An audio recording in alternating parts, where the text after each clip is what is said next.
couple of episodes to dive into a bit of the detail.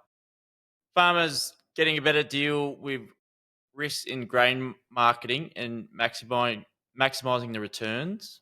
Like, how can farmers get the most from? They've stored their grain, they've had it for 8 months, or they've had it until they hold it over the summer period until Yeah. I don't know, May time. Yep. I suppose the first thing a grower needs to do is understand the market they're in. So you've got to understand the basics of what tools are available to you, what delivered homes you've got available to you, who the major buyers are. So you've got to understand how that works. You've also got to have some working knowledge on things like relative value, hedging, um, using the tools that are basically there for you to do. So once you have a bit of an understanding of how the concepts work, you then need to work out what is happening in the markets and have some concept of what you might think that might happen going forward. So if you're sitting at the end of harvest, you say it's in January 2026, you've got your crop there. What can a grower do to maximize their return? You've got to have an understanding of how things work, know what sort of market you're in, and that might be dealing with an advisor or a broker. What type of markets are there? Well, you've got drought markets. Right now, we're in a pretty sluggish market. You know, globally, there's a fair bit of supply around. If you read most market wise right now, we're talking about how there's too much supply and not enough demand. So, you know, you've got to understand. And then in a market like 2022, where there was, you know, obviously a conflict kicking off between the first and fifth biggest exporter in the world, that was a very bullish market.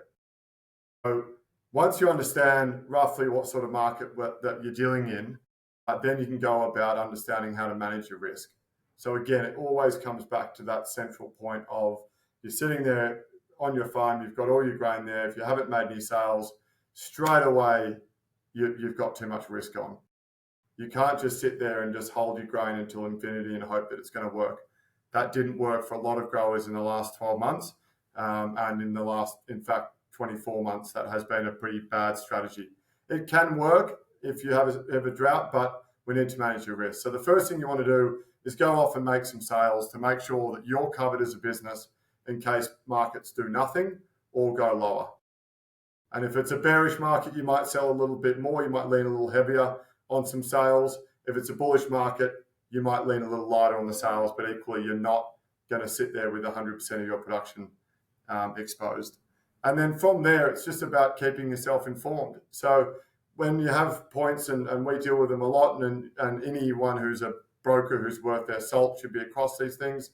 Every so often, you've got X-farm grain, someone will be short into a delivered home, an exporter might be looking to fill a train into your local site. You've got to be aware of these opportunities. They're the ones over time that compound to get better results. If you don't pick up the phone when there's something going on, you're going to curse yourself the next time when you see the price go up $20 because someone's filling a train or someone's short into a delivered home. You've got to be aware of the opportunities that come at you when they're there, and they're often very time limited. So again, it comes back to having someone that knows that you own that grain, who can then call you and say, hey, Jack, I've got a bid into this home. They're very short. They need it next week. That is often where you can get quite a lot of outperformance by picking off those opportunities when they arise. Yeah.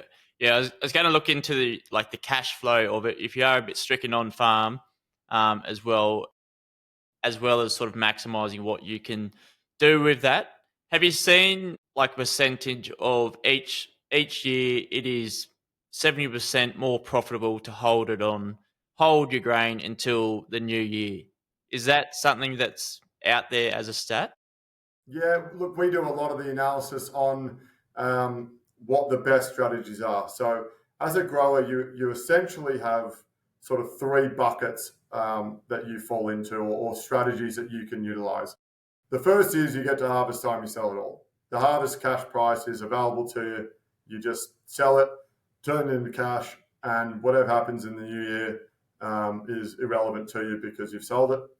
The second one is you hold post-harvest and hope that the price goes up. And the third one is you do some form of offshore hedging.